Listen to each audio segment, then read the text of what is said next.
How to change the currency on your TikTok account using the latest version of the app. Let's get started. First, open the TikTok app and tap the profile icon in the bottom right corner.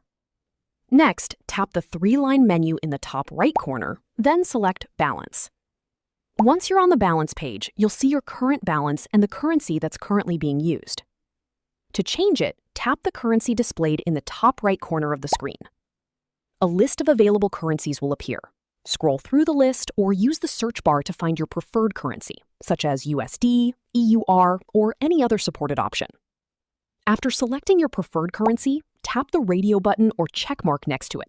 The app will automatically update your balance and estimated value using the new currency.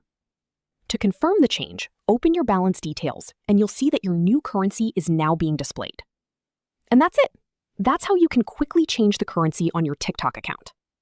If you found this tutorial helpful, don't forget to leave a like, subscribe to the channel, and turn on notifications for more TikTok tips and easy how-to guides. Thanks for watching, and I'll see you in the next video.